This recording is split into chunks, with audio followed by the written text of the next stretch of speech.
Bien, seguimos adelante en Rebeldes sin Cauce y van a escuchar voces ahora a medida que se vayan sumando, porque bueno, tenemos como todos los viernes esta propuesta que viene de la mano de la Facultad de Ciencias Humanas, del Instituto de Estudios Sociohistóricos, y tiene que ver con comunicar públicamente la ciencia, y en este caso la historia. Así que para justamente seguir abriéndonos cabezas y planteándonos otros temas y poder conocer nuestra historia local desde otra mirada, justamente hoy nos visitan, está Ana María Rodríguez y está Mariana Anechini, ambas ya son reconocidas ya y jubilada en el caso de Ana. Todavía no.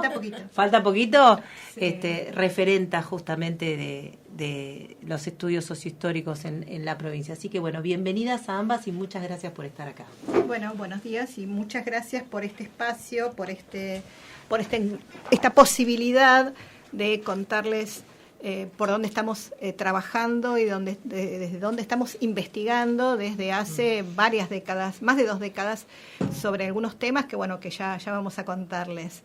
Y también para contarles una novedad en torno a una actividad institucional, académica que estamos por concretar la semana que viene. Así que ahí estamos planteando las cosas en clave incógnita. Muy bien. Como los masones. Generando suspenso en radio.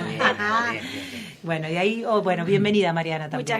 Muchas gracias también por el espacio, y adhiero a lo que comentaba Ana hace un ratito. Bueno, se va a acabar el enigma ahora, en 2 segundos, porque, justamente de lo que hablamos es de la masonería. Este término, por un lado, que todavía sigue suscitando dudas, preguntas, muchas veces desde la curiosidad más ingenua y muchas otras desde un conocimiento que tiene que ver con una participación real de lo que fue, por lo menos, la fundación del Estado Nacional, y, por supuesto, nuestra provincia no está exenta. Así que, Ana, te cedo la palabra, llévanos de la mano y despacito por esta propuesta. Vamos juntas a llevarlas de la mano. Sí. Les contamos, en primer lugar, que nosotras formamos parte de un grupo de investigación que tiene casi 20 años, que estudia la religión en La Pampa, ¿no? Y cuando empezamos a trabajar en los temas de religión, empecé particularmente con mi tesis doctoral, que fue estudiar los salesianos, y fuimos armando cuestiones, armando un grupo de investigación, como se hace en la universidad, un tema de vacancia académica, porque existía el prejuicio de quienes estudiábamos religión éramos confesionales, de la religión que fuese. Claro.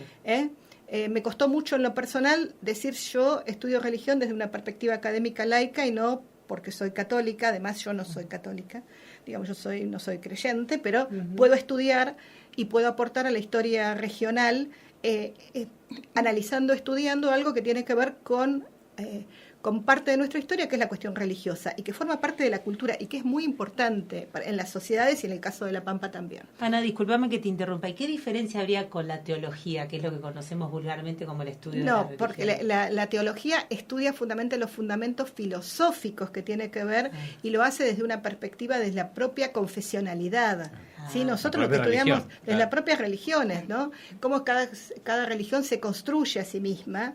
Y nosotros no estudiamos la teología, no estudiamos la teoría de la religión, sino estudiamos qué lugar cumple la religión en las sociedades.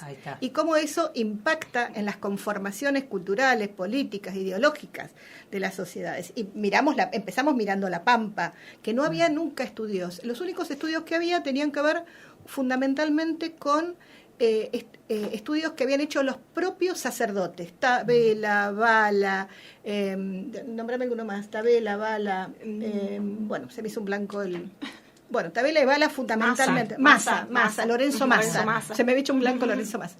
Lorenzo Massa, es decir, los escritos de La Pampa sobre religión eran hechos por sacerdotes.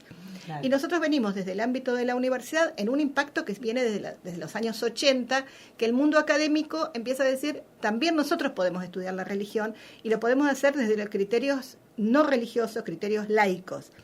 Y lo que quiero decir, para llegar a la masonería, que cuando empezamos a estudiar la religión, empezamos a estudiar el catolicismo, que empezamos a ver que para los católicos empiezan a señalar un enemigo, que son los anticlericales.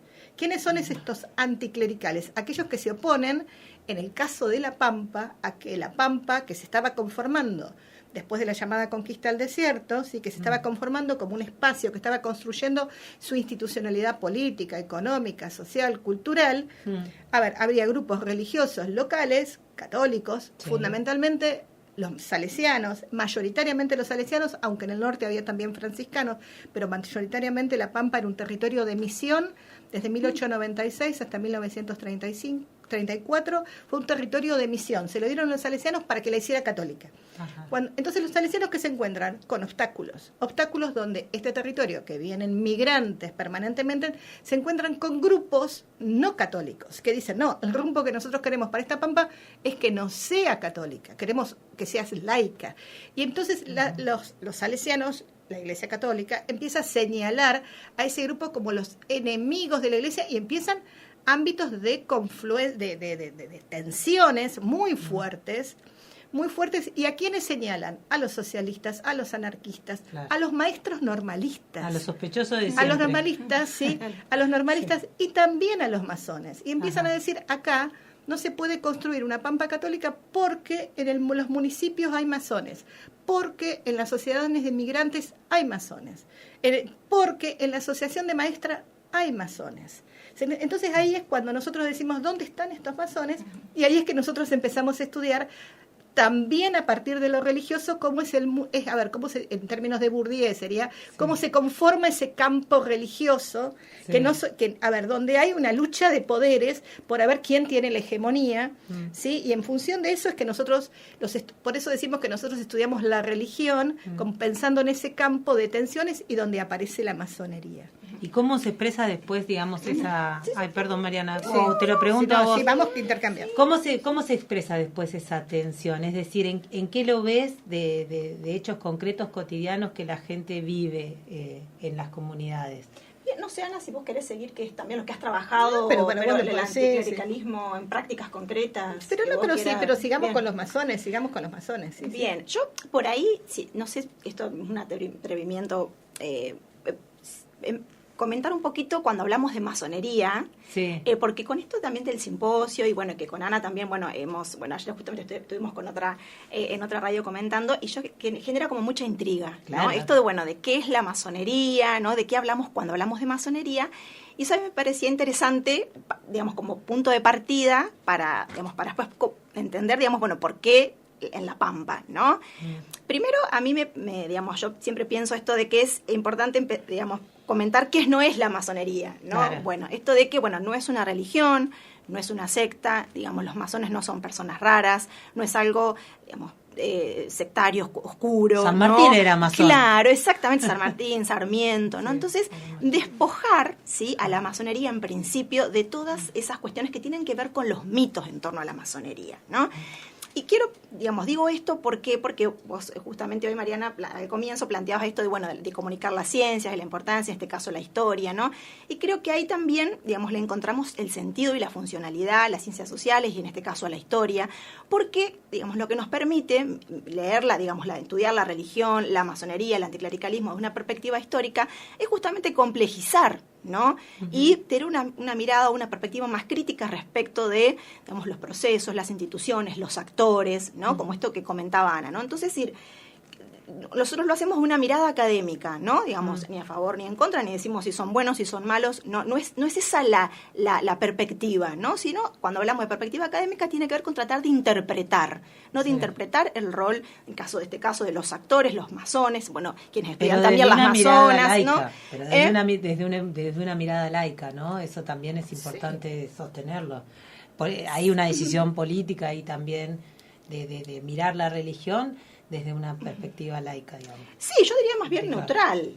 No valorativa. Claro, exactamente. O sea, como por ejemplo recién planteaba Ana el estudio de la religión, no lo hacemos de una perspectiva confesional, es decir, como católica, como, ¿no? Basados en una religión, sino, a partir nosotros interpretamos, ¿sí?, a partir de nuestras fuentes, ¿sí? Los historiadores, las historiadoras trabajamos, digamos, en base a documentos históricos, y a partir de esos documentos, digamos, hacemos nuestras interpretaciones también. A ver, no es una verdad absoluta, ni es que es así, sino que hacemos nuestra interpretación. Justamente por eso después también existen los debates historiográficos, ¿no? Porque justamente, bueno, surgen a partir de diferentes interpretaciones. Entonces, a lo que iba con esto es estudiar la masonería desde esta mirada, ¿no?, académica, que es algo que surgió también como en el caso de los estudios de la religión en las 2 últimas décadas. Es decir, antes, ¿qué pasaba con la masonería? La historia de la masonería, ¿quién la escribía? Los masones y los antimasones, ¿no? Claro. Entonces, un poco adhiero a lo que dice José Antonio Ferrer Benimeli, que es un referente, ¿no?, uno de los primeros referentes en el estudio del tema desde esta perspectiva académica. Es decir, la masonería no es un mito maniqueo. No es una cuestión donde los buenos dicen que fue la artífice de todo lo bueno que ocurrió y los malos dicen que es, digamos, la mala, ¿no? La vinculan con el oscurantismo, ¿no? Con, claro, es decir, con todo lo negativo que pasó, ¿no? Entonces, esa cuestión bipolar no es, ¿no? Entonces, y la idea, Mariana, ¿qué sería? Rescatar fuentes más populares, más citadinas, pienso, ¿no? Porque también la historiografía formal, por lo menos, está basada en fuentes que también son, digamos, oficiales, formales.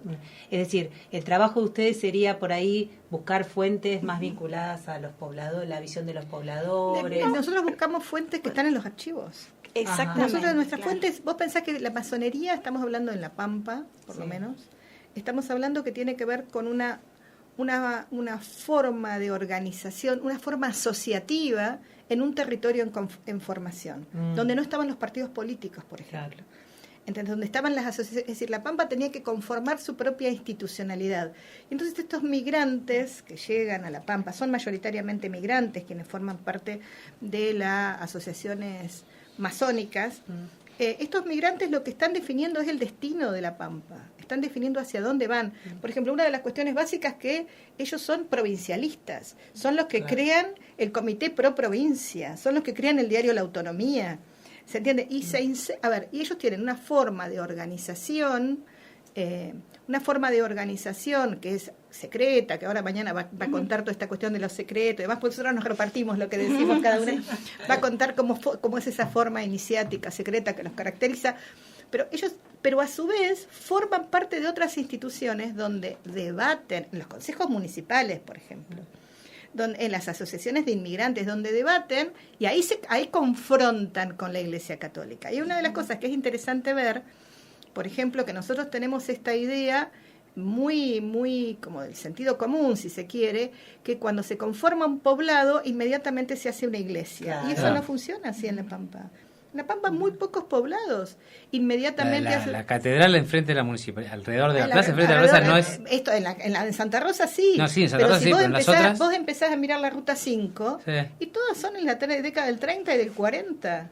¿Y por qué son de la década del 30 y el 40? Porque hay grupos anticlericales que no le dan cabida a esas decisiones de construir una iglesia. A ver, el caso de Catriló, 2 logias masónicas tenía.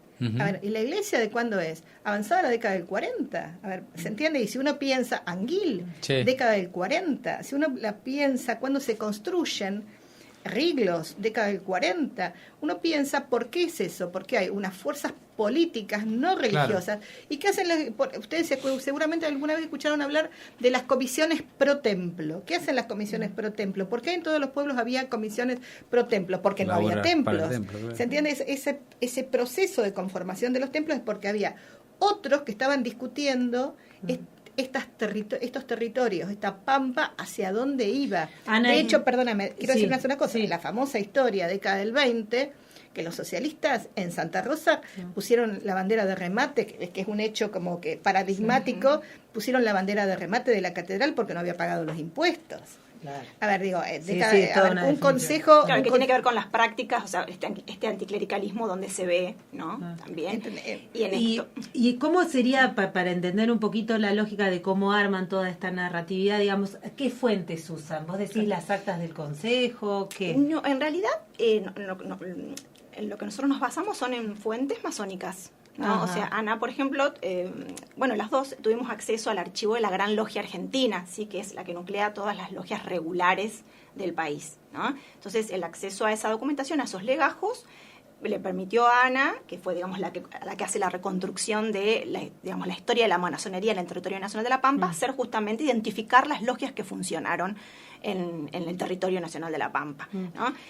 Y a nivel nacional, ¿qué hay? Digamos, documentos de informantes de acá del territorio. Ahí en la calle Perón, en la Gran Logia Argentina, hay un archivo enorme de la masonería, pero además contale, Mariana, a ver, que eso nos permitió hacer un primer armado, un primer mapeo e identificar logias masónicas en Santa Rosa, en Trenel, en Pico, en General Hacha, ¿sí? En Catriló funcionaron 2 logias. En Catriló, y después Mariana tuvo... 2 logias, una se oponía a la otra, estaban 2 logias y una se oponía a la otra. No, porque ¿sabes cuál es el tema? Tienen un carácter muy efímero. Entonces, porque tiene que ver con el proceso migratorio. Claro. Y quienes la conformaban. Algunas veces eran funcionarios, jueces de paz, por ejemplo, que venían como funcionarios nacionales o funcionarios nacionales que venían, ¿sí? Y que después eran trasladados a otros lados. Y esos mismos funcionarios creaban otras logias, por ejemplo, en Neuquén. ¿Se entiende? Es decir, hay todo un proceso, el carácter es muy efímero y hay un momento muy fuerte de la masonería que tiene que ver con este carácter asociativo, esta necesidad de asociarse para conformar la institucionalidad de La Pampa, y que tiene que ver con las primeras décadas del siglo XX, y después ese lugar lo van a tomar los partidos políticos, y muchos de estos masones que se quedan van a conformar los partidos políticos, fundamentalmente el radicalismo y el socialismo pampeano. ¿Sí? Bien. No, y agregar a lo que dice Ana. Fuentes. Sí, eso ahora planteó lo de las fuentes, pero también, digamos, cuando yo me refería a esto de la importancia de estudiarla, ¿no? Desde la historia y demás, tiene que ver un poco, cuando me refería a desmitificar, ¿no? Con esto, es decir, de qué manera nosotros desmitificamos esto de la masonería y que los masones son personas ocultas, no, justamente planteando y dando cuenta de todas estas acciones que llevan a cabo los masones, ¿no? Es decir, los masones son personas que también actúan más allá fuera del templo, ¿no? Es decir, pero ellos blanqueaban esto, ponele, no. El secreto, por ahí digo, para tener un poco lo del oscurantismo también, que viste que eso que tenemos efectivamente. Sí, lo que pasa es que yo también, ¿no? Eso un poco lo planteo así. La masonería, cuando surge, ¿no? Bueno, hay como muchas cosas para hablar. Sí, hay muchísimo para hablar, que quiero decir muchas cosas, claro, pero está bueno. Digamos, surge, se expande primero en Europa, después llega a América, ¿no? Entonces nosotros hoy en día hablamos más bien de masonerías, ¿no? En plural, que de la masonería. ¿Por qué? Porque, digamos, a la medida que la masonería también se expande, es diversa, digamos, son diversas las prácticas, ¿no? Al interior de cada logia. Pero si hay algo que une a la masonería de alguna manera son 2 cuestiones, que es el carácter iniciático y el carácter secreto mistérico, ¿no? Es decir, para ingresar a la masonería hay que iniciarse, ¿no? Digamos, y eso implica todo un proceso, ¿no? No es que yo digo, bueno, me hago masón hoy, no. Y por otra parte hay una cuestión secreta, que es los rituales secretos que ellos comparten al interior de la institución, ¿no? Entonces, ese componente secreto, si se quiere, es lo que también ha dado lugar, ¿no? Claro. En una institución que tiene más de 300 años de historia, a generar este misterio, ¿no? De, digamos, bueno, a ver, ¿por qué secreto, no? ¿Por qué no se puede ver, qué no se puede, digamos, ¿no? Nada, de decir, no ver, que no secreto, exactamente, claro, porque no sé que se esconde, que no se puede. Está como eso, en el sentido común, como que circula esto de digamos, pero tiene que ver con eso, ¿no? Creo que es, digamos, lo que le añade este componente son esas 2 cuestiones. ¿Qué pasa, ¿no? Con las mujeres, y, Mariana? ¿Hay mujeres masonas? Perdón. Sí, hay mujeres masonas. Acá en Argentina está la Gran Logia Femenina, digamos, funcionan la Gran Logia de varones por un lado y mujeres por el otro. Lo que sucede en este caso es que nosotros no las hemos estudiado porque no hemos tenido acceso a las fuentes. Claro. En este caso, digamos, bueno, tengo colegas de otros países que sí estudian la masonería femenina, digamos, que trabajan sobre eso, pero bueno, en nuestro caso no. Entonces, digamos, hay como cuestiones un poco, si se quiere, sueltas. Vos también un poquito preguntabas por el caso de Argentina. Bueno, sobre la historia de la masonería en Argentina tampoco está totalmente, si se quiere, reconstruida. Se empezó, digamos, hay investigadoras de referencia que han comenzado a estudiar el tema, pero bueno, hay una especie de vacancia, si se quiere, porque, digamos, bueno, tiene que ver también con el acceso a las fuentes. El historiador y la historiadora, si no tienen fuentes, es claro, una materia prima, digamos, ¿no? Para poder estudiar. Entonces, digamos, por eso Sí hay mujeres claramente, de hecho en la logia de Pico encontramos el registro de una mujer en la logia hispanoamericana, ¿no? Que es la mujer del venerable maestro, es la figura, digamos, máxima figura de una logia, pero digamos, bueno, en ese caso nosotros no es un tema que hayamos abordado puntualmente. Con respecto a los archivos, que un poquito Ana comentaba, digamos, bueno, el acceso a la Gran Logia Argentina, a partir del cual se pudo identificar las principales logias que funcionaron en La Pampa. Yo tuve la posibilidad de visitar otros archivos, como por ejemplo en Salamanca, ¿sí? en España, y bueno, allí encontré también documentación sobre logias que funcionaban en el territorio nacional de La Pampa, ¿sí? Eso tiene que ver, y bueno, ¿por qué en España? ¿No? ¿Por qué en España? Porque justamente, bueno, hubo logias, la masonería, bueno, es una historia también, digamos, en Argentina, ¿no? No es sencilla, digamos, en sus inicios hubo muchas divisiones, ¿no? Entonces, producto de esas divisiones internas, al comienzo, digamos, de la masonería en la Argentina, en la segunda mitad del siglo XIX, hubo logias, sí, había logias en el territorio nacional de La Pampa que decían, bueno, ante esta conflictividad, nosotros vamos a adherirnos, ¿no? a un oriente extranjero que nos dé prestigio, ¿no? Entonces se adherían al Gran Oriente Español, ¿no? Entonces, que tiene su sede en Madrid. Entonces, bueno, esa documentación, ¿no? Lo que yo encontré fundamentalmente fueron correspondencias, ¿no? Entre, bueno, digamos, referentes de las logias de La Pampa, ¿no? Que intercambiaban con autoridades de la masonería española, ¿no? Entonces, un poco, ¿qué es lo que planteamos nosotros también? Es decir, bueno, a ver, estas personas del territorio pampeano evidentemente no estaban, ¿no? Como se ha planteado, bueno, por ser del territorio nacional de La Pampa, están aisladas, incomunicadas, no, al contrario, justamente había una red de relaciones, ¿no? Nacionales e internacionales, de conexión, ¿no? Con autoridades de la masonería a nivel nacional e internacional, y una conexión asidua, ¿no? Donde, digamos, bueno, todo lo que se hacía acá, digamos, era comunicado, ¿sí?, a España, ¿no? Entonces, bueno, esto también ha permitido justamente, bueno, el acceso a archivos internacionales, reconstruir también y abonar o ayudar a complementar, si se quiere, esta historia de las logias en La Pampa. Entonces, bueno, un poco también la idea es, digamos, bueno, a ver, las logias, ¿qué eran? Bueno, no eran poder pensar las logias más allá de como espacios ritualísticos, ¿no? O secretos, no, sino como espacios también de sociabilidad, ¿no? De la época, donde los masones se reunían, pero también, digamos, con sus rituales y con sus cuestiones, pero para debatir otras cuestiones, ¿no? Marcaban tendencias en los territorios, claro. Las cuestiones de la República. Exacto. A ver, ellos lo que estaban debatiendo era el sistema republicano y cómo hacer que esta Pampa formara parte de ese sistema republicano. Y lo hacían desde una perspectiva laica. ¿Se entiende? Frente a otros que planteaban, no, esto tiene que ir por otro lado, por un lado de hacer una Pampa católica, digo, y en esa cuestión estaba la situación de las tensiones. No se enfrentaban como logias como tal, sino que se enfrentaban en el Consejo Deliberante. Claro. ¿Se entiende? Y las costumbres, Ana o Mariana, las costumbres, ponele, que ustedes pueden rastrear hoy en la actualidad, ¿tienen más que ver con ideas masónicas o con ideas de otras religiones? Ponele, para pensar a lo largo de la historia, ¿cuál fue o cuál es la predominante, si querés, en nuestra pampeanidad? A ver, yo no te entiendo la pregunta. Digo, ponele, cuando vos decís masones que estaban en debate con otras religiones, ¿no? Por ejemplo, para impulsar sobre todo con el catolicismo. Con el catolicismo, era el hegemónico, por eso, que dominaba el campo. Claro, pero acá en La Pampa se podría decir que el catolicismo lo arrasó, digamos. A ver, lo que pasa es que el discurso católico, lo que hizo fundamentalmente en la década del 30, generó el mito de la nación católica. Claro. El mito de la nación católica es la Argentina es un país católico, y lo rastreamos desde los orígenes, ¿sí? Y ese mito se transmitió y se fue fundante y trató de mostrar de que en La Pampa y también eso se traslada a La Pampa, que La Pampa es católica. ¿Entendés? Y eso, si ustedes quieren, barrió la cuestión de la diversidad religiosa. Creo que es el censo, uno de los últimos censos nacionales, cuando preguntaba el tema de la confesionalidad, había que poner si eran católicos o no, la instrucción que se le daba al censista era que si no hay ningún elemento que demuestre que es de otro culto, directamente tilde que es católico. Claro. ¿Entendés? Entonces vos te da un alto porcentaje de católicos de la Argentina, de La Pampa, del censo, porque ese era el criterio con el cual se tomaba. Después deja de preguntarse la confesionalidad a través de los datos censales. Ya éramos todos católicos. la idea que se construye de que éramos todos católicos. Y en realidad hay católicos, pero hay protestantes. Obvio. Ustedes saben que en La Pampa hay protestantes.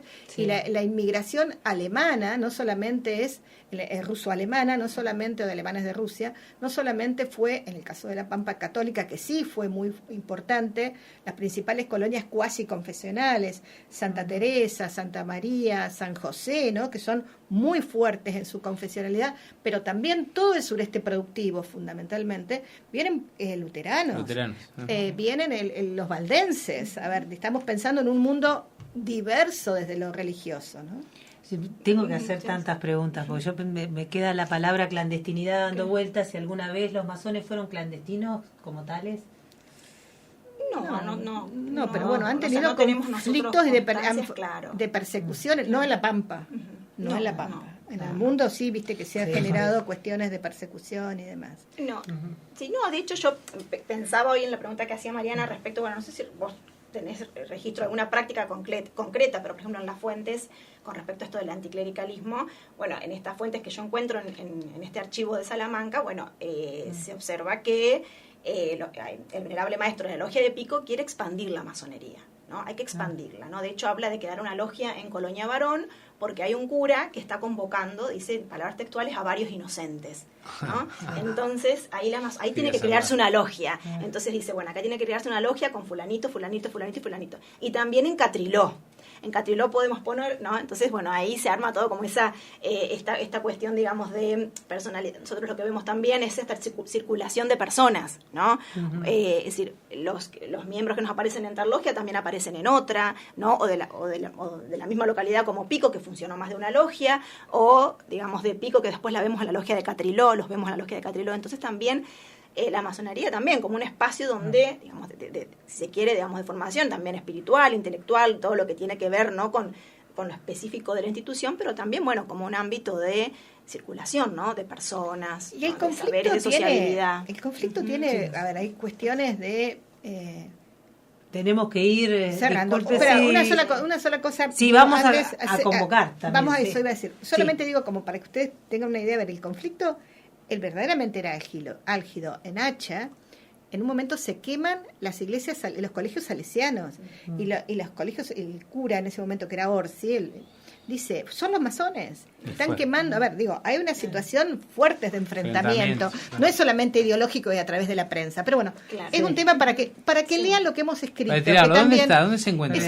Nos googlean y están las producciones libres, de acceso libre. Buenísimo. Porque son revistas. Sí, de hecho, yo en Caldeña publiqué, bueno, sobre una logia en Bernasconi, sí, que también, bueno, es muy sugerente que haya habido una logia ahí o que haya intentado formarse. En realidad es un triángulo.